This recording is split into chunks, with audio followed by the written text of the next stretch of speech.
Happy Friday, everybody. So one of the things that people often ask me is, how did I lose all the weight? So lost 150 pounds-ish, give or take 10 pounds. And so they want to know what's the big thing that I did. So the biggest thing for me was I started using MyFitnessPal to track my food. Now, I'd always been very, very leery of counting calories because I was afraid I was going to become obsessive and that I wasn't going to enjoy eating anymore because I was going to be obsessed by the number. But what actually ended up happening after I started using it was that I was able to enjoy eating so much more because I was making informed choices. So one of the books that I read was called The Diet Fix by Dr. Yoni Freedhoff. Please hold. It's right here. I didn't even plan that.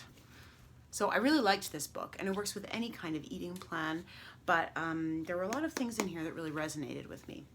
And so one of the things that he talks about is diarizing, or keeping track of our calories. And the comparison that he uses is a monetary budget. So if we were living within a monetary budget because we were trying to pay something off, or we were saving up for something special, we would not walk into an expensive store and buy a bunch of things without checking out the price tags first. And that's all that we're doing when we're counting calories, is we're checking the price tags.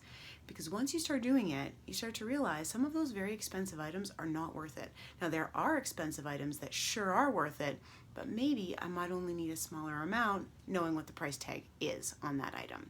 And really, when we are working on managing our weight, we are living within a budget. We have a certain goal that we need to achieve in order to maintain our weight. We would need to go above that goal to gain weight, and then we need to maintain a deficit in order to lose the weight. But it's not as simple as calories in and calories out. It's a little bit more complex than that.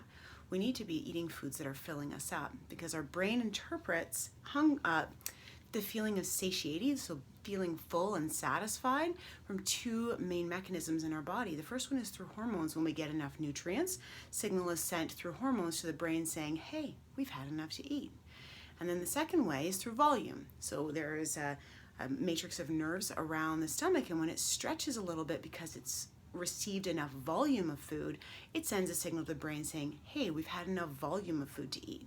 So this is where it's not just the calories, but also the type of calories that we're having.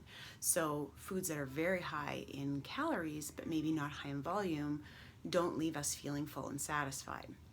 But the calories piece is important because if we're eating more than our body needs and more than our body spends, then we're going to gain weight. And so I see a lot of people who exercise regularly and they say, I'm not losing any weight and I don't understand why. It's maybe because the food piece hasn't fallen into place yet. So with MyFitnessPal, it's a free app. There is a premium version. I know people that have used it. I never have. I only use the free version. And it has been more than what I need. When I set it up, I suggest to clients that they set it up to lose 1.5 pounds per week, and under activity level, select sedentary or not very active.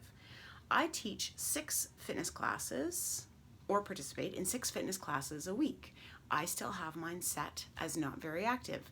And the reason for that is when I had it set before to mildly active, moderately active, it was double counting my exercise and giving me way more calories than I actually needed. So what I do is I set it, and I suggest this to all my clients, set it to not very active, and then add, either link in a Fitbit, sync a Fitbit with the app so that it counts your steps and it automatically gives you credit for the exercise you've done, and or input your exercise. It's more accurate than just selecting slightly active or moderately active. So I suggest that to most people. Most people should be having no less ever than 1,200 or 1,400 calories a day. And it's really important to do that to protect your metabolism. We want your metabolism to keep going. So with everybody I work with, I say, I want you to eat as many calories as you can while you're still losing weight. So even if it comes up at 1,400, but they find that they're constantly going over a little bit, but they're still losing weight, then that's the new goal. Let's stay at 1,600 or 1,800 until that starts to slow down and eventually plateau, and then we adjust from there. So if you're curious about checking out MyFitnessPal, I encourage you to do so. It's a free app. You can noodle around on it. I'm happy to answer any questions about how to use it.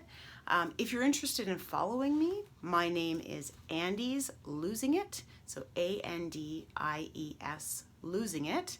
And my diary is public, so you can see everything I eat and do, which is kind of frightening. But I was not tracking as accurately as I used to. So I decided maybe a year and a half ago, I'm like, nope, if I'm going to keep myself more accountable. And people are quite curious what I eat all day. So there you go. Even if you're just curious or a little bit nosy, you can see what this girl's eating every day. Again, if you have any questions, please let me know.